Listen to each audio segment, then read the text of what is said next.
Brilliance Audio presents Emily, Gone by Bette Lee Crosby, performed by Donna Postel.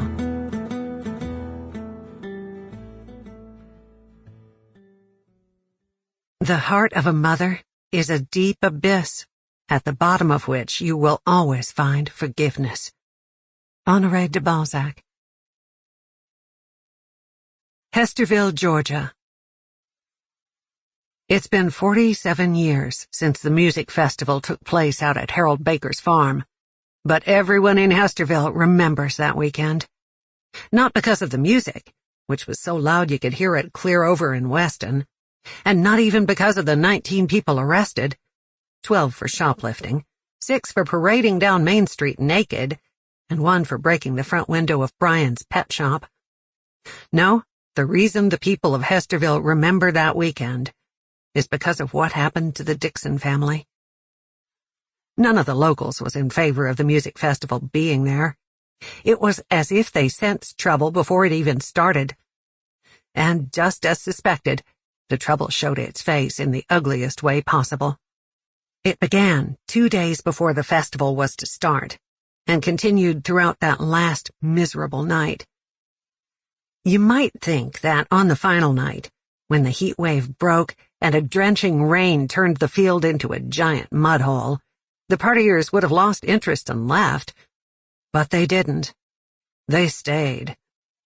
By then, most of them were higher than a kite and didn't give a damn about anything but the thunderous sound of that music. A few people huddled under plastic tarps or cardboard boxes, but most didn't even bother. They just sat with their skimpy halters and t-shirts soaked through, and beads of water cascading off their noses as they listened to the scream of electric guitars. The festival was supposed to begin on Friday, but on Wednesday afternoon, a van painted with peace signs and swirls of psychedelic colors turned onto Main Street. That was the start of it. George Dixon was standing out in front of his hardware store when the van slowed, and a bare-chested man stuck his head out the window. "This the way to Bakersfield?" he asked. It was blistering hot that day, and a dozen or more people were packed into the van. With the windows rolled down, it was impossible not to catch the pungent smell of marijuana mixed with beer and sweat. With a look of chagrin stretched across his face, George raised his arm, motioned toward the far end of Main Street, and said, "Yellowwood Road, 12 miles out." The merchants along Main Street were already feeling uneasy about the festival, but George Dixon worried more than most. He had good reason. Yellowwood Road ran right by his house. If you were driving, the Baker turnoff was 5 miles past George's place, but traveling as the crow flies, the Dixon house was less than a mile from Baker's old cotton field. As he stood there watching the van disappear, George flirted with the idea of having Rachel and the baby spend a few days at his mama's.